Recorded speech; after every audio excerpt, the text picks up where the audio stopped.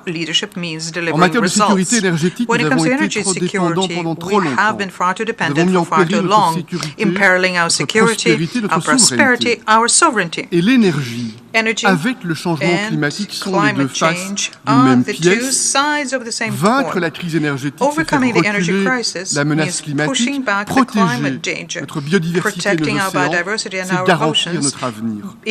La neutralité climat est la boussole de l'Union européenne et à la COP27 à Sharm el-Sheikh, nous militerons sans réserve pour mettre en œuvre les promesses de Paris et pour aller au-delà. Nous voulons une transition juste et équitable.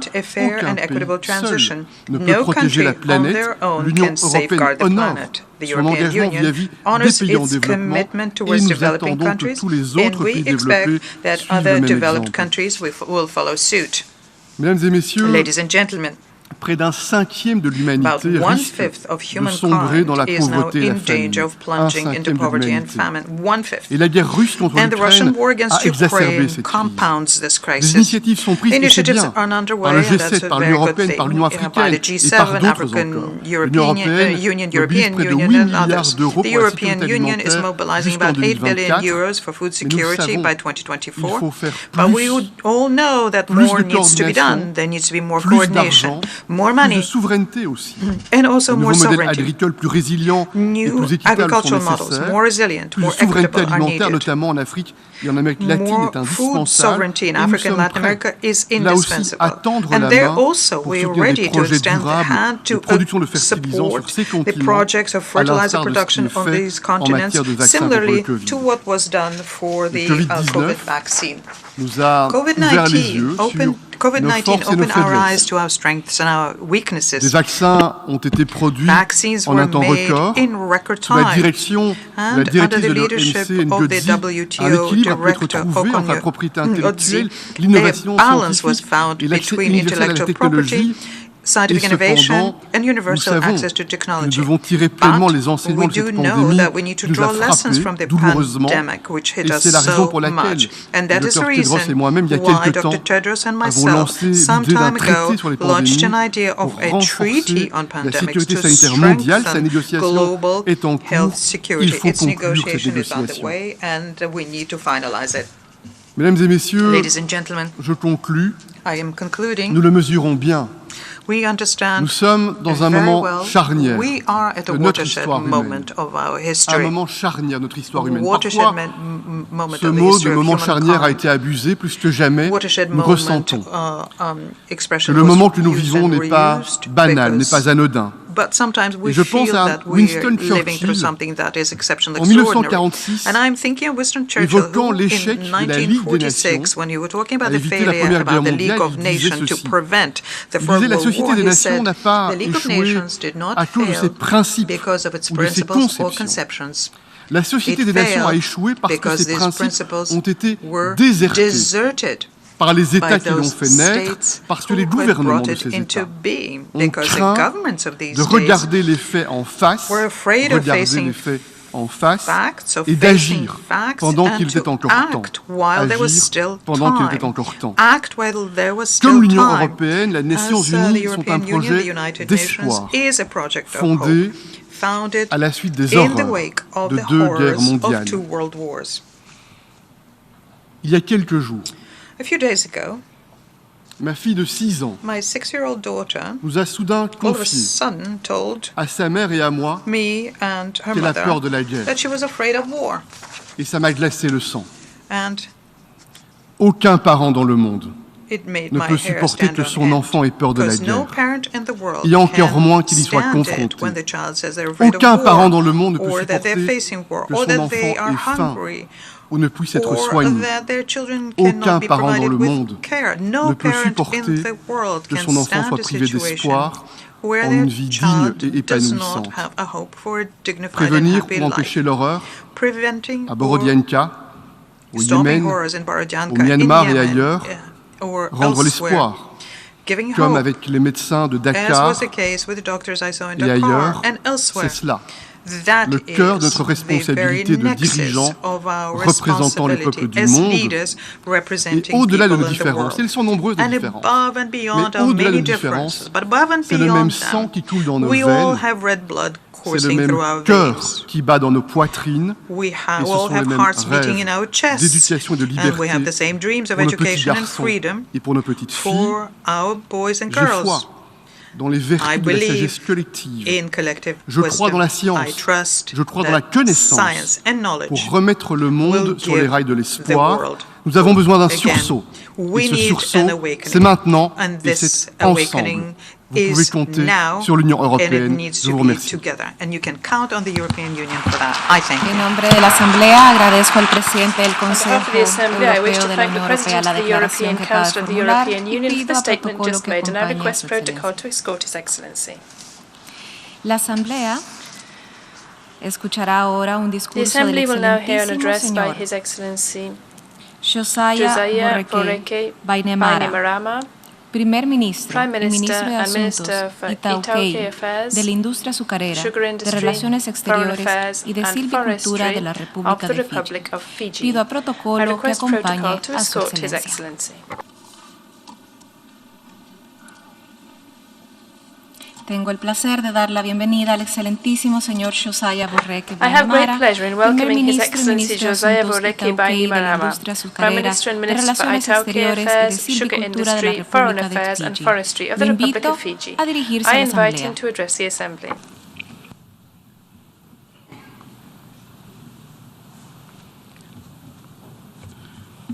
The President of the UN General Assembly, Jaba Korosi, the Secretary General, Antonio Guterres, Excellencies, ladies and gentlemen, Bulavinaka, and good morning.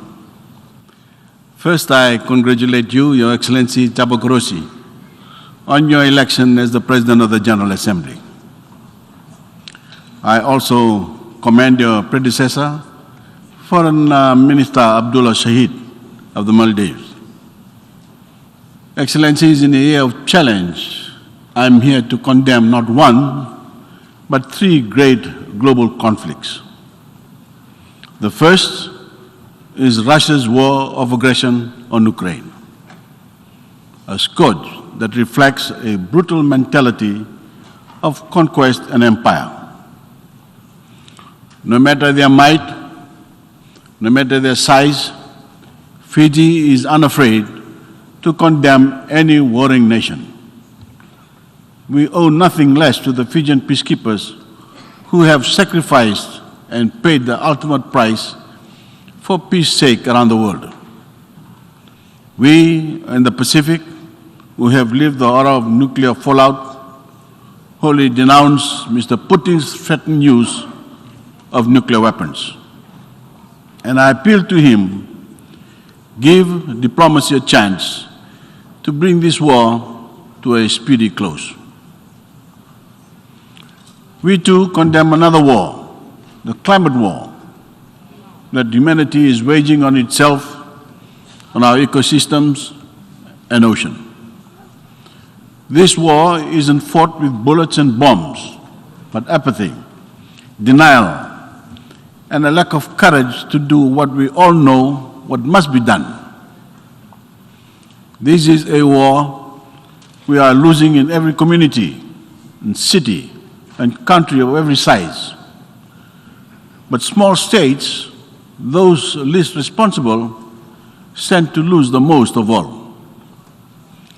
Yet we are not heard, not even it seems, by the leadership of some multilateral development banks. And so lastly, I condemn the Cold War of indifference against the citizens of small islands and states who bear the brunt of this superstorm of global shocks, from rising commodity prices to the climate crisis and the pandemic. Surely, as leaders, we have the capacity to defend peace on all these fronts. I ask, where is the world's courage to do so?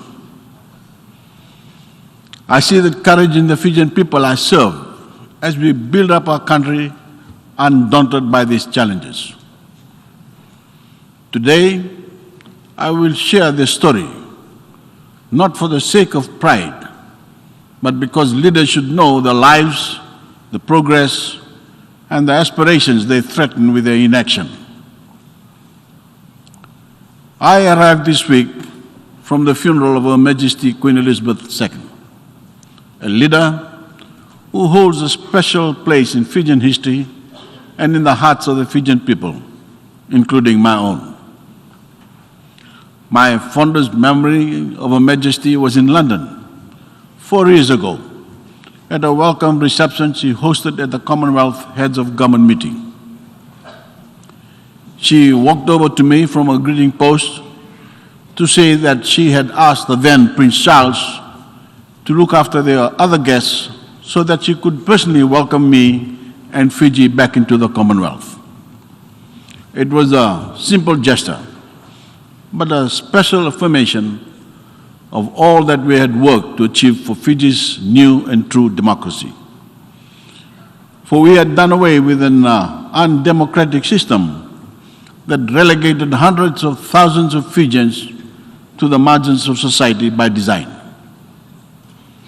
We had adopted a new constitution that echoed the spirit of the UN Charter's promise to uphold equal rights for all peoples, regardless of background, regardless of religion, ethnicity, regardless of gender, age, or physical ability or province. It guaranteed common and equal Fijian identity and citizenship for all citizens. The strong and accountable institutions it established and the protection it upholds produced an electoral system in which every Fijian vote holds equal value. And the Fijian people have used that vote to elect my government twice in the last 8 years. In our service, we have worked to advance the civil, political, and socio-economic constitutional rights of every Fijian, from the protection of indigenous land ownership to the right to clean water and adequate sanitation, the right to a clean and healthy environment, and the right to education, among many more. Since 2014, we have built or replaced hundreds of kilometers of water pipelines and improved access to clean water to over 80% of all Fijians. Thousands of Fijian households have gained access to the electric power for the first time, propelling electricity access in the country upwards of 96%. We have replaced or outright built dozens of bridges and crossings and lit up the country with thousands of new streetlights. We have built, upgraded, or rehabilitated close to 1,000 kilometers of roads. Poverty is falling, incomes are rising. The cost of data has fallen by as much as 98%. 95% of the Fijian population have mobile phone connectivity. And a national digital television platform, Walesi, reaches all 110 populated islands in Fiji. We achieved the longest stretch of economic growth in Fijian history. Among these wins for sustainable development, the Fijian education revolution is my greatest pride as Prime Minister.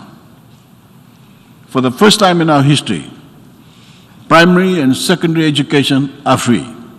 Not free in name, but free in fact and accessible to all. Textbooks are free, whether they travel by road, river, or travel by or ocean. Disadvantaged students, transportation to schools is subsidized. We have extended opportunities for tertiary education beyond what was ever thought imaginable. And today, Fijian women outnumber men in our universities. In times of crisis, our constitutional commitments to every Fijian have served us best and mattered most. The COVID-19 pandemic contracted our economy by over 20%. It stole half of our government revenues, flung over 100,000 Fijians out of full-time employment, and pressed us to the precipice of a socio-economic crisis. Through decisive policy choices, we maintained the strongest possible focus on protecting people and communities. Through our tourism revenue was zero. We paid out income support to the unemployed. We did not slash a cent of our pensions and payments to elderly and disabled Fijians. In total, we paid out $500 million in social assistance, the equivalent of 10% of the value of our GDP. With our partners' support, we achieved the near universal vaccination of our adult population. We reopened Fiji's borders from this past December, and we have since welcomed hundreds of thousands of visitors and earned hundreds of millions in revenue. More of our people are working again, and we are set toward the record-breaking double-digit economic growth for the Fijian economy this year. The pace of our recovery is possible because we prepared for it. We kept our national airline, Fiji Airways, ready to resume full operations throughout the COVID crisis. We supported our tourism industry to weather the storm.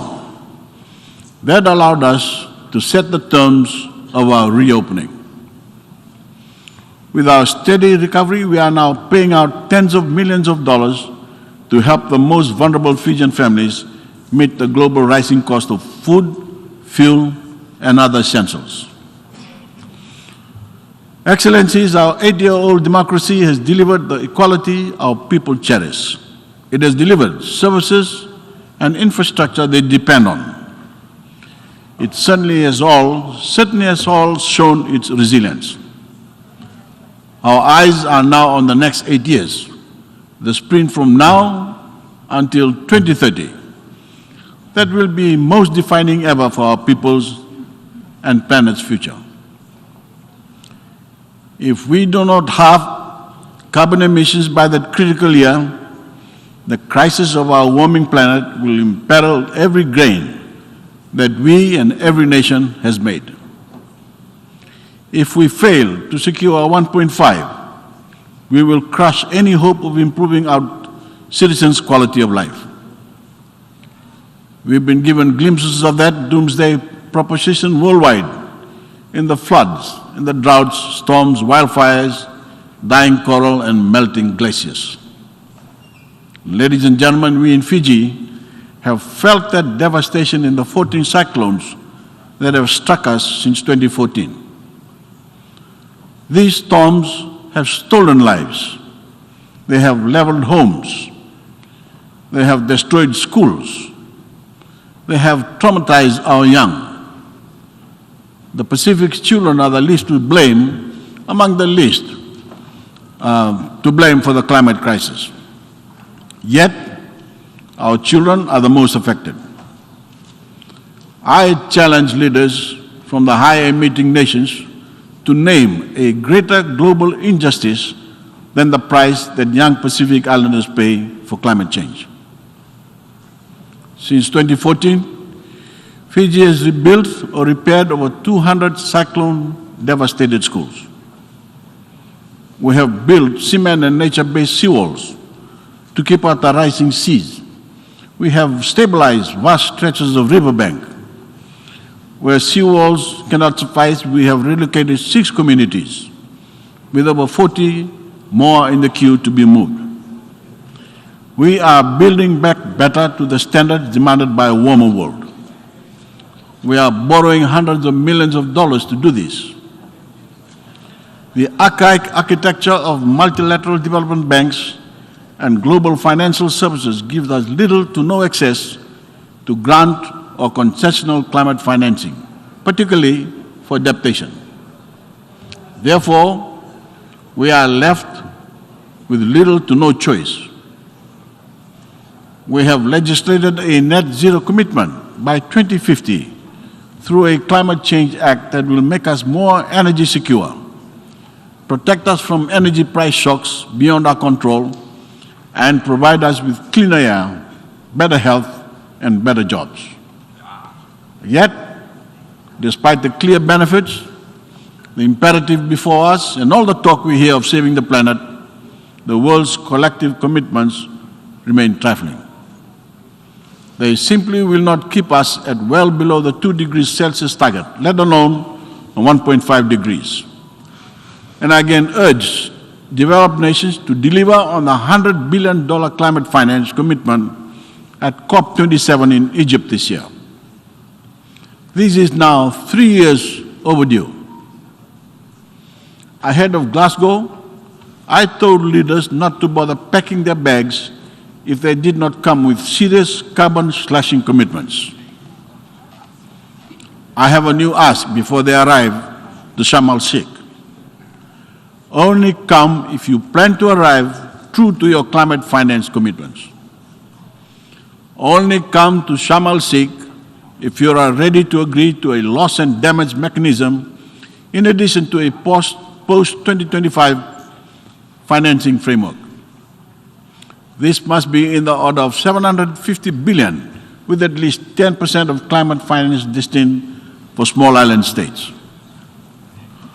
Excellencies, this is our story, a Fijian story in every sense. It is the story of David against Goliath, a small state facing nations, corporations, and interests far bigger than we are. On behalf of every family who is watching us from home and praying for our success, we are unrelenting in this fight for your future. We are determined to provide you with opportunities to do well for yourselves and your families. We are determined to create new jobs in nature, in technology, in sustainable tourism, and our blue and green economy. Today, we ask the world to join us. This is not the time for war. This is not the time for words. This is a time for will and a time for courage. Fiji is ready to make the coming years count for our people and for the planet. Our question to you is this: are you with us? Don't tell us yes unless you plan to show it. Thank you. En nombre de la Asamblea, agradezco al primer ministro y ministro de Asuntos Itaukei, de la Industria Azucarera, de Relaciones Exteriores y de Silvicultura de la República de Fiji la declaración que acaba de formular y pido a protocolo que acompañe a su excelencia. La Asamblea escuchará ahora un discurso del excelentísimo señor Xavier Bettel, primer ministro, ministro de Estado, ministro de Comunicaciones y Medios de Comunicación y ministro de Asuntos Religiosos del Gran Ducado de Luxemburgo. Pido a protocolo que acompañe a su excelencia. Tengo el placer de dar la bienvenida al excelentísimo señor Xavier Bettel, primer ministro, ministro de Estado, ministro de Comunicaciones y Medios de Comunicación y ministro de Asuntos Religiosos del Gran Ducado de Luxemburgo. Lo invito a dirigirse a la Asamblea. Señora Presidente, muchas gracias. Madame la Présidente, chers collègues, avant toute chose, je voulais souscrire à ce qu'a dit mon collègue Charles Michel juste auparavant au nom de l'Union européenne, car je fais partie d'une génération qui n'a jamais connu la guerre.